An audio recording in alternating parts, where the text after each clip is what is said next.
Hello दोस्तों, जैसा कि हमने आपसे वादा किया था कि हम अपने चैनल पे इन स्टडी क्लासेस पे आपको सभी सब्जेक्ट्स की बिल्कुल लगातार एक क्रम में क्लासेस प्रोवाइड कराएंगे। तो उसी क्रम में आज हमने रीजनिंग को स्टार्ट करने का फैसला किया है। ठीक है, रीजनिंग में हालांकि चैप्टर बहुत सारे हैं, लेकिन मैंने रैंडमली एक टॉपिक उठाया आज, असमानता, इनइक्वालिटी। आज हम इसके बेसिक्स आपको बताऊंगा मैं आपको, और ये इतना आसान बना दूंगा आपके लिए कि आपको इतना मजा आएगा कि आपको बहुत बहुत हल्का लगेगा ये। ठीक है, तो आज हम इसे स्टार्ट करते हैं। टाइम अविलंब हम इसको अब स्टार्ट करते हैं भाई। बस आपसे रिक्वेस्ट एक रहेगी कि ज़्यादा से ज़्यादा इस चैनल को यार सब्सक्राइब करना है आपको। ठीक है, लाइक करना है, अपने दोस्तों से जो तैयारी कर रहे हैं अपने दोस्तों से उनसे आपको इसको शेयर करना है। ठीक है, बस इतनी सी रिक्वेस्ट है, बाकी हम आपको इसको भी इतना आसान बना देंगे कि आपको बहुत मजा आने वाला है। ठीक है, आइए हम स्टार्ट करते हैं। ठीक है भाई, पहली बात तो आपको यही चीज परेशान कर रही होगी, सर ये इनइक्वालिटी असमानता है क्या। ठीक है, आप लोगों ने जरूर, मैं आपको पहले बताऊंगा कि इस चैप्टर में आपके क्वेश्चंस किस टाइप के रहेंगे। ठीक है, आप लोगों ने देखा होगा इस चैप्टर में आपको स्टेटमेंट दिए होंगे। ठीक है भाई, स्टेटमेंट में आपको क्या दिया होगा आपने जरूर देखा होगा। स्टेटमेंट में जैसे कि A greater than B, B less than C, C greater than equal to D, ये आपको स्टेटमेंट्स दिए होंगे। और इनके बिहाफ पर आपको कंक्लूजन्स यानी निष्कर्ष आपको चेक करने होंगे। ठीक है, और निष्कर्ष मान लो इसमें आपको दिया हुआ है B greater than equal to D, then A less than equal to D, मान लो आपको ये दिए होंगे। ठीक है, तो आपको ये चेक करने होंगे, आपको स्टेटमेंट को हमेशा ट्रू मानना है और उनके बिहाफ पर आपको कंक्लूजन्स को, निष्कर्ष को चेक करने हैं कि ये सही है या गलत है, ये सही है गलत है। फिर आपको ऑप्शंस दिए होंगे 4 इसमें कि केवल पहला सही है, अगर पहला सही है तो आपको टिक करना है, केवल सेकंड सही है, दोनों सही है या दोनों गलत हैं, या तो पहला सही है या सेकंड सही है। तो ये हमारा चैप्टर का एक फॉर्मेट रहेगा जो आपको पता होना चाहिए कि हमें इसमें पढ़ना क्या है। ठीक है, चलिए तो बिना देरी करते हुए मैं आपको इसका पहले एक बेसिक बताता हूं। ठीक है, आप लोगों को पता है, आपने ये साइन देखे हैं। ठीक है, आपने ये साइन देखे 3, पता है ना, ये चैप्टर इन्हीं 3 साइन के ऊपर डिपेंड है। ठीक है भाई, पहला साइन आपका साइन है, इसे बोलते हैं ग्रेटर देन, इसको बोलते हैं लेस देन, इसको बोलते हैं इक्वल। ठीक है, ये बड़ा है ये छोटा है, हालांकि बड़ा छोटा डिपेंड इस पे करता है कि इसकी चोंच किस साइड को बंद है। जिस साइड को भी चोंच बंद होगी वही नंबर आपका छोटा होगा। जैसे कि अगर मैं यहां लिखता हूं ए और ये लिख दिया बी, ये लिख दिया ए, ये लिख दिया बी, और यहां पे लिख दिया मैंने ए, ये लिख दिया बी, तो इसका मतलब ये है यहां पर ए बड़ा है क्योंकि ए की तरफ मुंह खुला हुआ है। ठीक है, बी छोटा है क्योंकि बी की तरफ मुंह बंद है। ठीक है भाई, बात समझ गए, कोई दिक्कत किसी को। इसके बाद अगर मैं बात करता हूं आगे, तो इसमें आपको एक चीज ध्यान रखनी है, इसको आपको ट्रीट करना है देसी से लैंग्वेज में, बिल्कुल इसको आपको गेट ट्रीट करना है, दरवाजा, गेट। कैसे? अगर मैं आपसे कहूं कि आपको ए से बी जाना है तो आप यहां से स्टार्ट करोगे तो आपको आगे गेट खुला हुआ मिलेगा। ठीक है, तो आप आगे बढ़ने की कोशिश करोगे, यानी इसका मतलब हुआ पहले वाले गेट का कि आप ए से बी तक जा सकते हो। ठीक है भाई, अगर मैं बात करूं, अगर मैं इस गेट की बात करूं तो आप अगर ए से स्टार्ट करोगे चलना तो आपको पहले ही गेट बंद मिला। देखो पहले गेट बंद मिला, तो इसका मतलब क्या हुआ, इसका मतलब हुआ आप ए से बी पर नहीं जा सकते। लेकिन इसका मतलब यह भी तो है, अगर आप बी से ए की तरफ बढ़ोगे तो आपको गेट खुला मिला, तो इसका मतलब यह हुआ कि आप बी से ए की तरफ आ सकते हो। कोई दिक्कत किसी को? ठीक है, अगर हम बात करें थर्ड वाले की, तो आपको पता है यहां पर बराबर का साइन है, दोनों तरफ से गेट खुला हुआ है, मतलब आप ए से बी की तरफ भी जा सकते हो और आप बी से ए की तरफ भी जा सकते हो। एक ये सिंपल सा कंसेप्ट है, मुझे पता है भी थोड़ा सा आपको ये क्लियरिटी नहीं हुई होगी कि एक सर कहना क्या चाह रहा है, लेकिन जस्ट वेट करिए और मैं आपको ये सारा आपके दिमाग में बिल्कुल फिट कर दूंगा। ठीक है भाई, चलिए तो हम स्टार्ट करते हैं क्वेश्चन से। मैं आपको क्वेश्चन के माध्यम से बताना चाहता हूं कि मैं कहना क्या चाह रहा हूं भाई। ठीक है, चलिए लिखिए भाई, मैं एक क्वेश्चन लिख रहा हूं भाई, A greater than B, C greater than, C less than B, then C greater than D, और then D less than E। ठीक है भाई, ये आपका क्वेश्चन है भाई, ये आपके स्टेटमेंट है, और इन स्टेटमेंट के बिहाफ पर आपको निष्कर्ष यानी कंक्लूजन चेक करने हैं। पहला कंक्लूजन और सेकंड कंक्लूजन। पहला कंक्लूजन निष्कर्ष आपका है A से आपको जाना है D। ठीक है, सेकंड है आपका B टू ई। ठीक है, मैं इन दो को चेक करके दिखाता हूं आपको इस चैप्टर का जो बेसिक रूल है वो आपको समझ आ जाएगा बिल्कुल, और बहुत इंटरेस्टिंग है, बहुत मजा आएगा आपको। ठीक है भाई, चलिए शुरू करते हैं। ठीक है, तो आप मुझे बताइए निष्कर्ष नंबर 1 का मतलब क्या है। मैंने आपको अभी बताया, बस निष्कर्ष नंबर 1 का मतलब है, देखो गेट किस साइड खुला हुआ है, ए की तरफ खुला हुआ है ना, तो हम शुरू करते हैं ए से। तो इस निष्कर्ष नंबर 1 का मतलब है कि आपको ए से डी पे जाना है। हालांकि आप लोग ये भी बोलोगे कि सर इसका मतलब ये भी तो है कि सर हमें डी से ए पे नहीं जा सकते, लेकिन हमें नहीं वाला नहीं लेना है भाई, आपको लेना है आप जा कहां सकते हो। तो इसका मतलब क्या है, आप ए से डी की तरफ जा सकते हो, ठीक है भाई। इसमें क्या लेंगे आप, इसमें आप ई से डी, ई से बी नहीं जा सकते, ये नहीं बोलेंगे। इसमें आप बोलोगे आपको बी से ई पे जाना है। मतलब कहने का मतलब ये है, निष्कर्ष को देखना है और निष्कर्ष को देखने के बाद आपको ये देखना है कि आप कहां से कहां आपको जाना है, ठीक है। जैसे कि आपका निष्कर्ष नंबर 1 में है, आपको ए से डी पे जाना है, कोई दिक्कत तो नहीं किसी को। अब चेक करते हैं, अब ये हमें जाना है ए से डी पे, बड़ा छोटा लेस देन ग्रेटर देन को भूल जाओ, ठीक है। जस्ट बात करते हैं, हमें ए से डी पे जाना है, ठीक है। तो पकड़ते हैं ए को। ए कहां पर है भाई, देखो ए यहां पर है ना भाई, ठीक है। तो ए से क्या मैं आगे बढ़ पाऊंगा बी पे, बिल्कुल बढ़ पाऊंगा, बिल्कुल बढ़ पाऊंगा। आगे चेक करते हैं, अब मैं बी पे पहुंच चुका भाई, ठीक है। मुझे बी पे नहीं जाना है, मुझे जाना है डी पे। लेकिन अगर आपको ए से डी पे जाना है तो आप डायरेक्ट नहीं पहुंच पाएंगे, आपको चाहिए मीडिएटर्स, और मीडिएटर क्या है यहाँ पर, बी और सी है भाई, ठीक है। तो ए से बी गए, बिल्कुल गए, फिर हम पहुंच गए बी पे, बी से हम कहां गए, सी पे गए, बिल्कुल पहुंच गए भाई, क्योंकि बी से अगर सी की तरफ बढ़ेंगे तो गेट खुला हुआ है तो आप जा सकते हो, ठीक है। नेक्स्ट सी पे पहुंच चुके आप, सी से आप जब आगे बढ़ोगे तो आपको गेट खुला मिलेगा भाई, तो सी से आप डी पर भी आराम से जा सकते हो। मतलब निष्कर्ष ये कह रहा है कि आपको ए से डी पे जाना है, और जब आपने स्टेटमेंट के थ्रू जाना शुरू किया तो आपको लगा पता कि हम ए से डी पर आराम से जा सकते हैं। इसका मतलब क्या हुआ, इसका मतलब आपका निष्कर्ष 1 बिल्कुल सही है, कोई दिक्कत, ठीक है। चलो आगे बढ़ते हैं। सेकंड वाले का मतलब क्या है भाई, सेकंड वाले का मतलब है आपको बी से ई पे जाना है भाई। पकड़ते हैं बी को, ठीक है। तो बी आपका कहां पर है, देखो बी यहां पर भी है दोस्तों, बी यहां पर भी है और बी यहां पर भी है, कोई बात नहीं, दोनों से चेक करते हैं।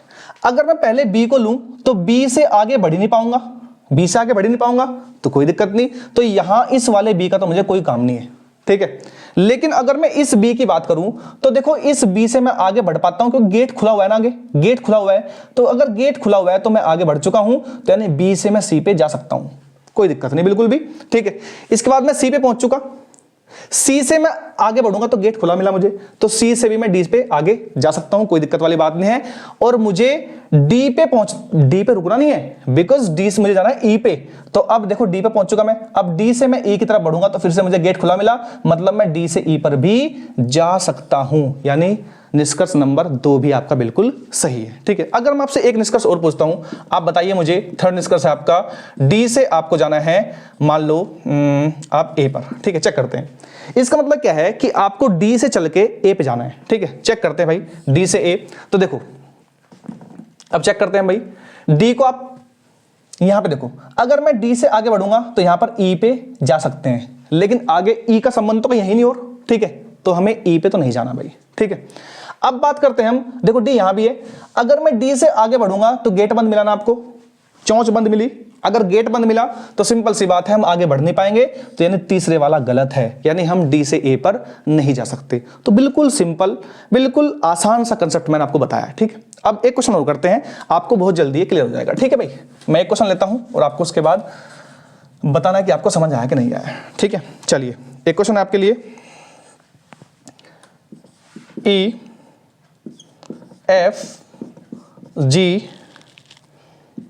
एच एस, इसके बाद पहला चेक करना आपको, जी से आपको जाना है एस पे और एफ से जाना है आपको एच पे, ठीक है। चलो भाई चेक करते हैं। चलो पहला जो आपका निष्कर्ष है उसका मतलब क्या है भाई, इसका मतलब है आपको जाना है जी से एस पर, देख रहे हो आप लोग, ठीक है। पकड़ते हैं जी को यार, जी को पकड़ा हमने, देखो जी को पकड़ा भाई, जी से इधर बढ़ने कोई फायदा नहीं है। क्यों नहीं है फायदा, क्योंकि आपको एस साफ दिख रहा होगा, एस इधर है, ठीक है भाई। तो एस इधर है भाई, तो जी से पकड़ा मैंने और जी से मैं पकड़ के गया कहां पर, एच पे।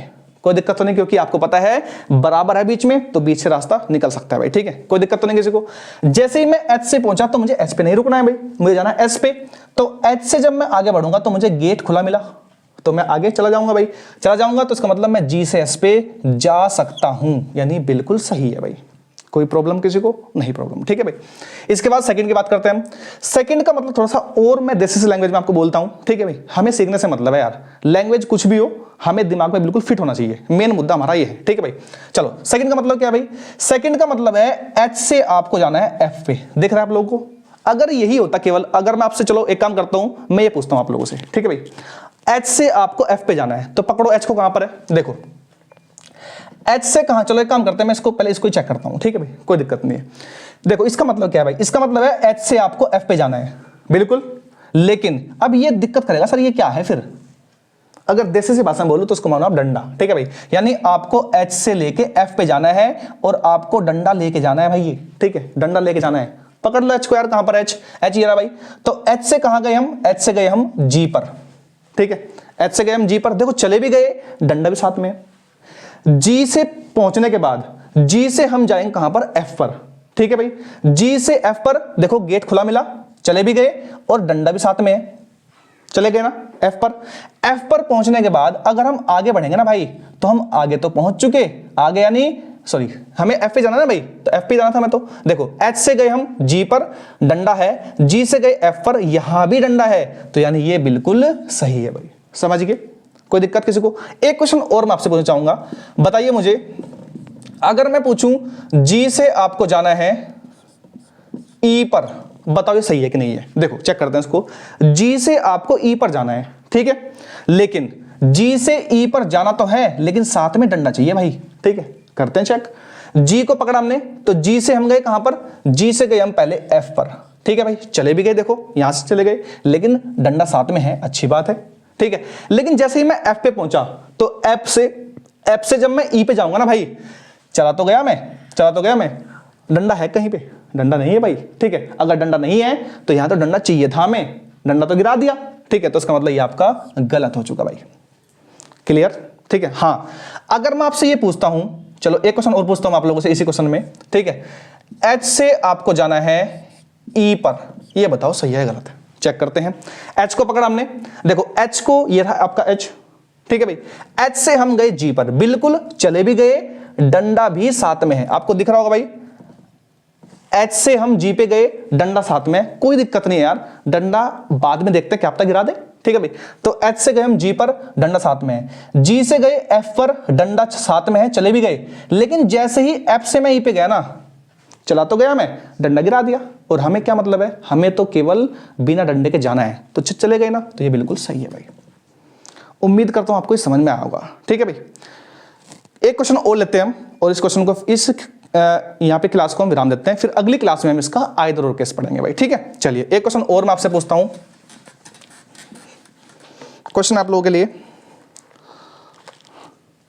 स्टेटमेंट है आपका डी बी सी के less than equal to N, B less than C, N less than B, and you have to check. निष्कर्ष जो होगा आपका, जो आपको चेक करना है, पहला है आपका D से आपको N जाना है, और सेकंड है आपका C से आपको K जाना है, ठीक है। मैं एक क्वेश्चन और लिखता हूं अपनी ओर से, ये तो बुक में था आपका। एक क्वेश्चन आपको लिखता हूं भाई, मान लो आपको C से आपको N जाना है बराबर, ठीक है भाई। चलिए अब चेक करते हैं इनको भाई, ठीक है। पहले क्वेश्चन को आप इंटरप्रेट करो, कैसे इंटरप्रेट करें भाई, D बड़ा है N से, बड़ा छोटा को भूल जाओ, हमें पता ही नहीं कुछ क्या है, ठीक है, हमें तो इतना ध्यान रखना बस, D बड़ा है N, इसका मतलब क्या, D से N पे जाना है आपको, इसका मतलब ये है, ठीक है। तो चेक करते हैं, D को पकड़ो कहां पर है यार, देखो D एक तो यहां पर है, एक ही है बस, तो D से गए हम B पर, चले गए ना भाई, कोई दिक्कत नहीं किसी को, ठीक है, B पे चले गए हम, D से B पे तो पहुंच गए हम, B पे खड़े हम सुरक्षित। अब B कहां पर है, देखो B एक यहां पर है, एक यहां पर है, अगर मैं इस B की सहायता लूं तो देखो B से आगे हम बढ़ नहीं पाएंगे, ठीक है, तो इसको गलत मत कर देना, क्योंकि B एक हो रहा है हमारे पास में, और B कहां पर है, ये रहा, ठीक है भाई। B पर तो पहुंच चुके हम, जैसे हम B से आगे बढ़ेंगे ना भाई, तो हमें गेट खुला मिला ना, गेट खुला मिला, तो सिंपल सी बात है, D से B भी पहुंच गया मैं, और B से फिर मैं आगे N पे भी पहुंच गया, यानी ये बिल्कुल सही है भाई, हमें पहुंचना है बस, ठीक है भाई, कोई दिक्कत किसी को। बात करता हूं मैं सेकंड क्वेश्चन की, C के, इसका मतलब क्या है, खुद से बोलो पहले इसको आप। इसका मतलब है कि आपको C से K पर जाना है और आपको डंडा साथ में लेके जाना है, ठीक है भाई। तो पकड़ो C को, C कहां पर है, देखो C एक तो यहां पर है, ध्यान दो भाई सभी, C एक तो आपका यहां पर है, ठीक है भाई, और एक आपका C यहां पर है। C से K जाना है भाई, तो C से गए हम K, दिख रहा आप लोगों को भाई, यहां पे C से K झुका तुझे रखा है भाई, यानी C से K पर आप चले गए ना, लेकिन क्या आप डंडा ले गए, क्या नहीं गए ना, तो गलत हो गया ना यार, आपको डंडा लेके बुलाया था सी से के पर आपको डंडा लेके जाना था, लेकिन आप तो सी से के अपने आप ही चले गए, तो ये आपका गलत है भाई। समझ गए ना बात।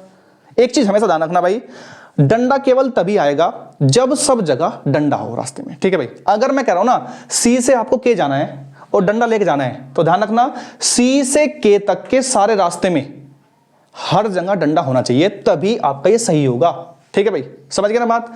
लास्ट क्वेश्चन, सी बराबर एन है, ठीक है। अब हम अब इसका मतलब क्या है भाई, इसका मतलब है कि हमें सी से एन पे जाना है या फिर कह लो एन से सी पे जाना है। ध्यान रखना, अगर कभी आपको बराबर वाला क्वेश्चन मिले तो सी से एन यानी बराबर केवल तभी आएगा जब सी से एन वाले सारे रास्ते में, जहां भी सी से एन वाला रास्ता है वहां हर जगह बराबर होगा। चेक करते हैं, देखो सी से, पहली बात तो बराबर कहीं भी नहीं है, केवल बराबर की बात कर रहा हूं मैं। देखो एक बराबर तो ये भी होता है भाई, ये भी तो बराबर है भाई, लेकिन नहीं, मैं इस बराबर की बात नहीं कर रहा, मैं बात कर रहा हूं इस बराबर की। यानी सी बराबर एन तभी सही होगा जब सी से एन के सारे रास्ते में हर जगह केवल और केवल बराबर का चिन्ह हो। और आपको दिख रहा होगा इस क्वेश्चन में तो कहीं पर भी बराबर का चिन्ह नहीं है, तो ये तो गलत हो गया भाई।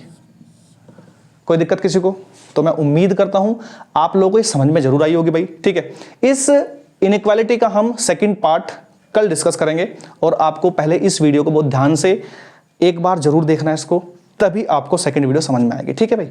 बहुत बहुत धन्यवाद आप लोगों का इसको देखने के लिए, और हम ऐसे ही बिल्कुल जबरदस्त तरीके से, चाहे वो कोई भी सब्जेक्ट हो, आपका इंटरेस्ट पैदा करेंगे, ठीक है भाई। तो आपसे बस इतनी रिक्वेस्ट है कि इस चैनल को जितना ज़्यादा हो सके ना यार फैला दो, बिल्कुल आग की तरह, ठीक है। यहाँ पर आपको सारे सब्जेक्ट मिलेंगे बहुत ही खतरनाक तरीके से, ठीक है भाई। आपका इंटरेस्ट पैदा किया जाएगा, ये हमारी गारंटी है, आप छोड़ के नहीं जाओगे, ये मैं आपसे पक्का कह रहा हूँ बात, ठीक है भाई। चलिए बहुत बहुत धन्यवाद आपका, आज क्लास को हम विराम देते हैं भाई। Thank you.